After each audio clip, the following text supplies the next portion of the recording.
Hello everyone. Part 8 के starting में हमें हेयंग और किमजू दिखाई देते हैं, जहाँ किमजू हेयंग को बताता, जब मैं बहुत छोटा था मेरी ग्रैंड माँ की बेटी की शादी करके कनाडा शिफ्ट हो गई थी और उनकी खूबसूरती उनके लिए बद्दुआ बन गई थी। उनकी मैरिड लाइफ में भी काफ़ी ज़्यादा प्रॉब्लम रही है। तब हेयंग बोलती है, कौन, तुम्हारी आंट या फिर तुम्हारी मॉम? किमजू कुछ नहीं बोलता, बट उसके फेस एक्सप्रेशन से पता चल जाता है ये अपनी मॉम की बात कर रहा है। देन हेयंग रीजन पूछती है। किमजू बोलता है, एक्चुअली मेरी मॉम की फैमिली को मेरे बारे में नहीं बताया गया है, मेरी वजह से उनको प्रॉब्लम हो सकती है। ग्रैंड माँ ने मुझे कनाडा जाने से मना किया है क्योंकि ग्रैंड माँ ने हमेशा मुझसे ज्यादा अपनी बेटी से प्यार किया है। तब हेयंग किमजू के फेस पर फूंक मारती है। किमजू बोलता है, ये क्या कर रही हो? वो बोलती है, मुझे लगा तुम रोने वाले हो। किमजू बोलता है, पागल हो क्या? मैं क्यों रोऊंगा? मैं कोई छोटा बच्चा नहीं हूँ, बस इसलिए तुमसे शेयर किया ताकि तुम्हें मुझ पर ट्रस्ट हो जाए कि मैं तुम्हारे पैसे नहीं चोरी करूंगा। देन हेयंग थैंक्स बोलती है और प्यारी से स्माइल करती है। वेल गाइस, नेक्स्ट पार्ट में हमें भूरा दिखाई जाती है जो अपना नॉवल लिख रही होती है। तभी उसे वो निगेटिव कॉमेंट रिसीव होता है जिसे पढ़कर वो काफी ज्यादा अपसेट हो जाती है। फिर हमें हेयंग दिखाई जाती है जो पैसे उसे वेडिंग में एज अ गिफ्ट मिले थे उसे वो डिपॉजिट कर दिए थे। उसके बाद हेयंग को एयरपोर्ट पर दिखाया जाता है, उसके साथ किमजू भी आया होता है। फिर हेयंग बोलती है, अब तुम फ्री हो, जहाँ चाहे जा सकते हो। किमजू बोलता है, मुझे लगा था तुम ट्रिप पर अपने मॉम के पास जाओगी। देन हेयंग बोलती है, एक्चुअली मॉम से मैं इतनी ज्यादा क्लोज नहीं हूँ और मुझे कुछ खास पसंद भी नहीं। ये सुनकर किमजू शॉक्ड हो जाता है। देन हेयंग किमजू के पैसे देती है और बोलती है, तुम्हारी मेहनत की कमाई। किमजू बोलता है, मुझे नहीं चाहिए, वैसे भी हमारी डील बेबी को लेकर हुई थी ना। तब हेयंग बोलती है, तुमने मेरी बहुत हेल्प की है तो मैं बेबी का ख्याल हमेशा रखूंगी, तुम टेंशन मत लो। ये पैसे ज्यादा नहीं है, इतने हैं कि तुम कनाडा जा सकते हो। देन किमजू बोलता, मैं कनाडा नहीं जाना चाहता हूँ, मैंने शादी तुमसे इसलिए की है ताकि मुझे कनाडा ना जाना पड़े।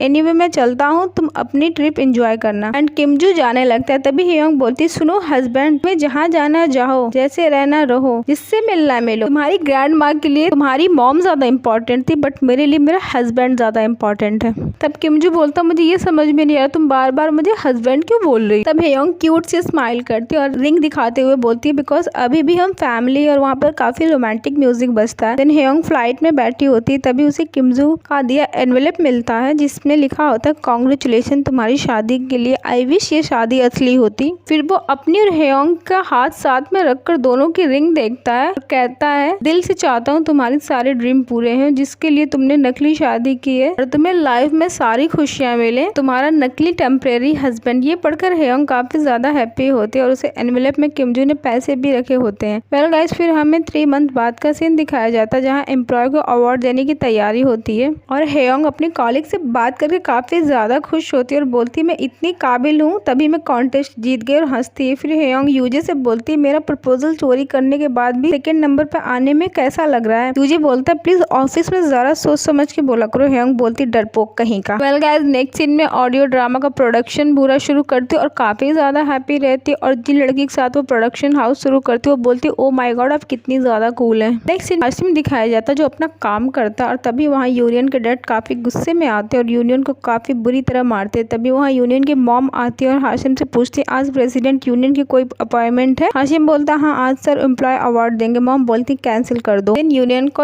ऑफिस में दिखाया जाता है। डैड बोलती है, केस जल्दी से खत्म करो और बोलकर वहाँ से चले जाते हैं। नेक्स्ट सीन में दिखाया जाता है हाशिम आकर बताता है, सर अवार्ड नहीं दे पाएंगे। ये सुनकर यूजे हेयंग को टीज करता है बट वो कुछ नहीं बोलती है। नेक्स्ट सीन में हमें बुरा दिखाई जाती है जो उसी लड़की को देखती है जिसके साथ उसने प्रोडक्शन हाउस शुरू किया है और वो शेन के बॉयफ्रेंड के साथ कार में चली जाती है। बुरा सोचती है यहाँ क्या कर रहे थे और इनके ड्रेसिंग सेंस से देखकर लग रहा था जैसे डेट पर जा रहे हैं। नेक्स्ट सीन हेयंग के ऑफिस में शिफ्ट होता है जहाँ यूजे के फ्रेंड्स उसे सेकंड आने पर कॉन्ग्रेचुलेट करते हैं और बोलते हैं, क्या सीन था, एक हस्बैंड अपनी वाइफ से अवार्ड ले रहा था, कितना ब्यूटीफुल मोमेंट था। तभी मिस कॉम हेयंग से बोलती है, तुम्हें अपने हस्बैंड को साथ लेकर आना चाहिए था। हेयंग बोलती है, वो कनाडा गया है, कुछ फैमिली इशू है उसके। तब मिस कॉम बोलती है, हाँ तुम्हारे इन लॉज अब्रॉड रहते हैं, बताया था तुमने। हेयंग बोलती है, मुझे अपने सेलिब्रेशन के लिए ड्रामे की जरूरत नहीं है। हेयंग घर जाती है और रास्ते में स्टोर पर वह एक कैशियर को देखकर सोचती है किमजू आ गया और पीछे से जाकर बोलती है सरप्राइज, बट वो किमजू नहीं होता। ये देखकर हेयंग सैड हो जाती है। 3 मंथ पहले का सीन दिखाया जाता है। हेयंग ट्रिप से वापस आती है, सबसे पहले किमजू से मिलने स्टोर आती है और उसके लिए अपने पसंद पसंद का गिफ्ट बहुत सारा लाती है। बट वहाँ किमजू नहीं होता है, कोई और लड़का उसकी जगह जॉब करता है। अब हेयोंग सैड होकर चली जाती। तभी हमें किमजू दिखाया जाता है जो हेयोंग की मॉम के पास बैठा होता है, बट उसका हेयोंग की मॉम से क्या रिश्ता है ये नहीं पता। फिर हमें हेयोंग दिखाई जाती है जो बिल्ली पर गुस्सा होती है। शीन बोलती है वो बिल्ली अभी भी यहाँ है, उसे तो सिर्फ 1 वीक रखना था। अब हेयोंग गुस्से में बोलती है उसको हटाने के लिए उसका दिखना भी तो चाहिए, वो खाती है, पोटी करती, चीजें तोड़कर हट जाती है, बट मेरे सामने नहीं आती। तब शीन पूछती किमजू का क्या हुआ। फिर हेयोंग बोलती उस इडियट का नाम मत लो, उसका 3 मंथ से कुछ पता नहीं, ना कॉल रिसीव करता ना मैसेज का रिप्लाई। शीन बोलती तुम दोनों के बीच कुछ हुआ था क्या उस रात। हेयोंग बोलती है नहीं यार, पता नहीं वो पागल क्यों मुझसे छुप रहा है। तभी भूरा रेडी होकर आती है हेयोंग और शीन बोलती तुम कहाँ जा रही हो। भूरा बोलती है कुछ काम है। देन भूरा शीन से बोलती है आपके बॉयफ्रेंड आजकल कहाँ है। हेयोंग बोलती है किसी लड़की के साथ होगा, और शीन कुछ नहीं बोलती है, बस वो चुपचाप रहती है। तभी हमें हाशिम दिखाया जाता है जो कार का डोर ओपन करता और यूनियन उतरता कार से बिल्कुल पागल लुक में गरीब सा बनकर। हाशिम उसे सॉरी बोलने की प्रैक्टिस करवाता। देन यूनियन पुलिस स्टेशन में होता, पुलिस उसके नेगेटिव कमेंट को लाउडली पढ़ने को बोलता है और वो पढ़ता भी है।